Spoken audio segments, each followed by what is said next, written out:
the relentless rain of the long weekend has left death and destruction in its wake. We find out just how bad the situation on the ground is by speaking to the Western Cape Provincial Manager of the Red Cross. Welcome, Fernel Campher. Hi. Thank you, Chris. Thank you very much for having us. We really appreciate it. Please tell us just how bad the impact of the past weekend's storms have been. I can say to you, it has been devastating. First, the storm surge, which predominantly affected a lot of coastal areas, businesses, and then with inclement rain patterns that is now seen a lot of places with low-lying areas that's affected by the rain. It started off with critical infrastructures that was being damaged, like electrical lines, etc. Then it started with, and we monitored it, then it moved from there to actually access roads, main roads being closed, leaving large populations of communities and settlements with no access to their families or way through to get home or either to get in. So it made access to them to provide relief a little bit difficult. I know that City of Cape Town has been working alongside the Fire and Rescue Services with a National Institute for Sea Rescues to monitor the whole process and to give access where there is high flooded roads using dinghies, alongside with us as well. For the South African Red Cross, we were on standby for humanitarian relief, and this came in the form of providing hot blankets, hot meals.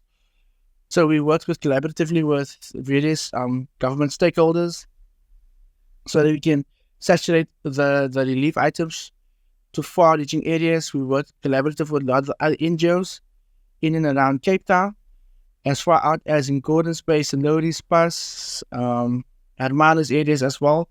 So we've been on standby since Friday, and we've now seen the devastating impact of the floods.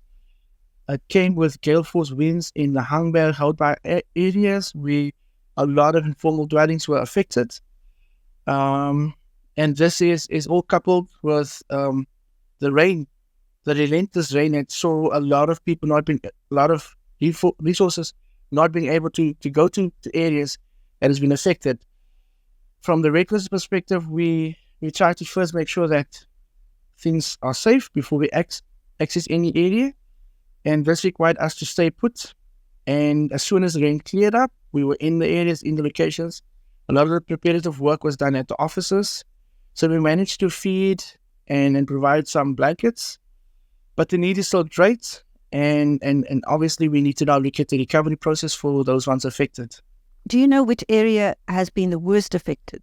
That is really difficult to say because the impact is so vast.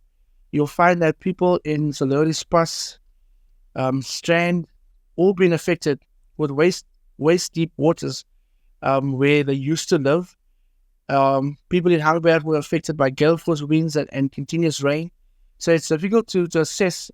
I know that City of Cape Town, disaster management, they are currently in the field now as we speak, doing damage reports. So we'll know as soon as they have the stats available to us. But I can confirm that the impact was devastating. Are there areas that you are not yet able to access? Drayton was inaccessible at this point in time, but we have a local committee inside of Drayton, and they were feeding from inside. We have relief items there. There is a few areas in the Theewaterskloof that is inaccessible. We are waiting for disaster management to give the clear and the go-ahead for that for us to go in and assist. But as it stands, there was a lot of areas that was inaccessible, as in big areas, locations and towns that was completely cut off in and around the Caledon areas. So we're working along disaster management to see how and where the areas that is requiring need can be assisted. How many deaths do you know of as a result of the storms? I have no official reports on that, but I'm sure if we give the City of Cape Town a bit of time, they'll release those stats to us. They are currently busy with their assessments, and we'll wait to hear from them to give us an official report. Now, this morning when I called, your phone and lines were ringing off the hook. What kind of help are people asking for? The lines is ringing because a lot of people are calling in for help. People are saying our places is flooded. Can you give us some support? So we are going to go and make another appeal for warm clothing, for blankets, and for water, drinkable water. And we are looking at vanity packs as well. A lot of babies are affected as well. We noted from the areas we were assessed, you're not able to utilize those baby equipment anymore. So we need a lot of baby materials like nappies, milk, formula, clothing even. And from what we could see and assess based off the needs, the need out there is still for warm clothing, blankets, water, vanity packs, and a hot meal. From our side, we've prepared hot meals, and we do this collaboratively with a lot of other NGOs, so that we don't just work in one area. But the current need right now is non-perishable items, clothing, warm clothing, blankets, water, drinkable water, vanity packs, and baby packs. Any form of baby material, which is nappies, wet wipes, formula, clothes, and usable. And where can people drop all these items or have them sent to? At this current moment, we are working on opening up all our offices. We have offices. If you go to our website, you'll see all the addresses. But the main office for delivery and drop-off is in Wynberg, which is 21 Broad Road, Wynberg. We have offices in Drayton. We have offices in Hermanus. We have offices in Mossel Bay, George, and in Knysna. And we've all opened the doors so that people can deliver and drop off goods.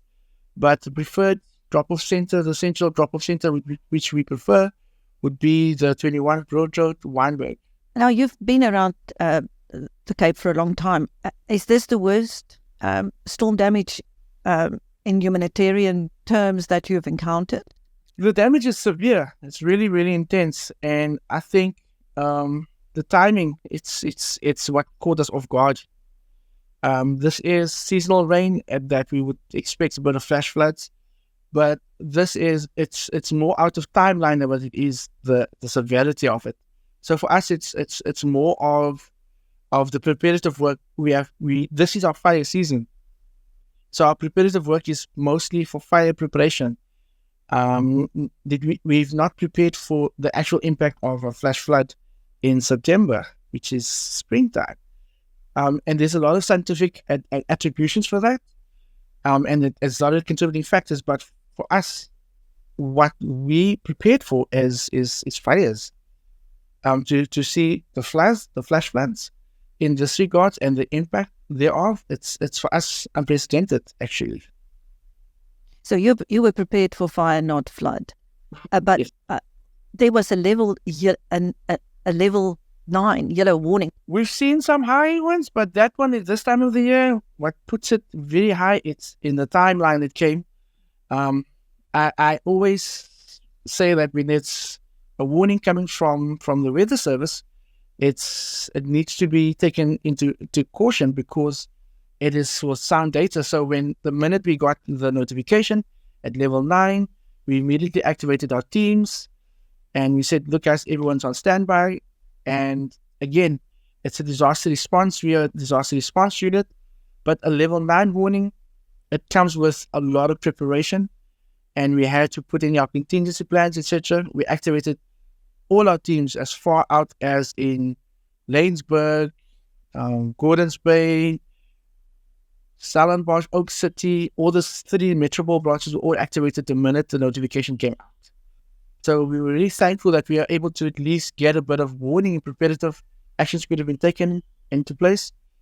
So that is the early warning system that is input by disaster management really assisted us with being able to respond efficiently and very effectively. Can you give us an indication how many teams or people you have out there?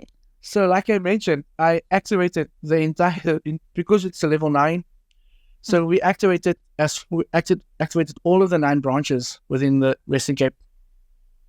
And all of them have so the way it's a 10 core volunteer system. So provincially we have 10 volunteers which sits on one of the branches. So that's each 10 of those volunteers have 10 people below them as activators, disaster responders.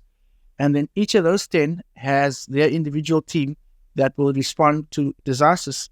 So when the notification came out, we were ready to maybe activate with about 300 people, volunteers, trained volunteers, giving up their time and saying, listen, I'm ready if the call comes. So when the notification came out, a few hours later, we activated all of them.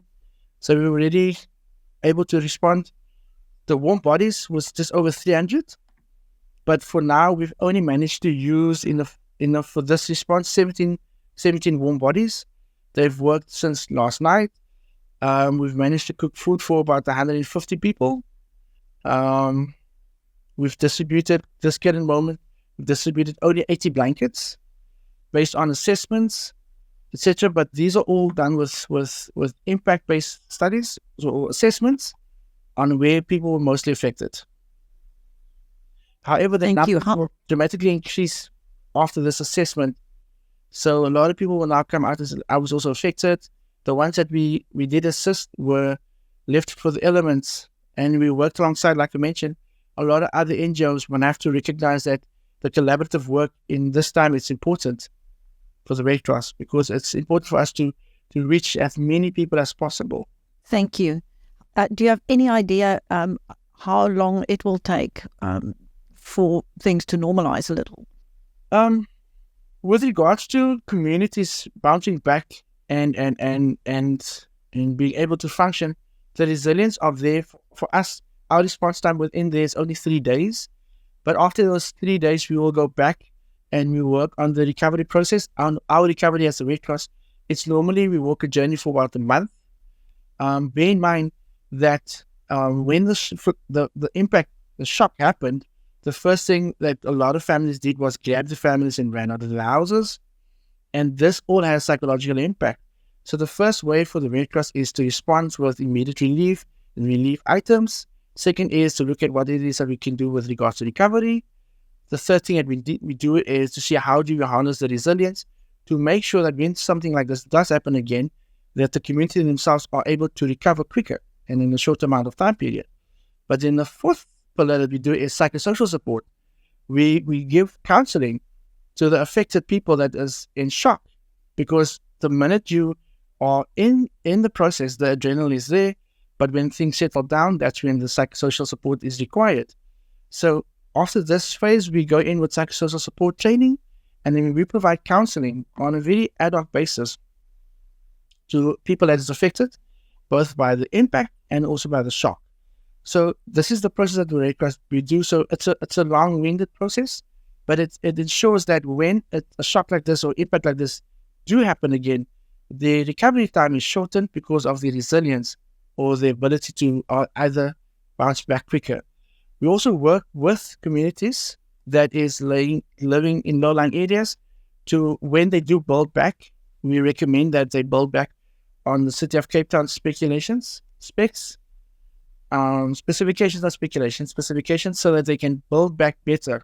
That's one of the themes for the Red Cross after the disaster. When we do recover, that we build back better, so that when the next shock comes, we're able to respond and the resilience is a bit stronger.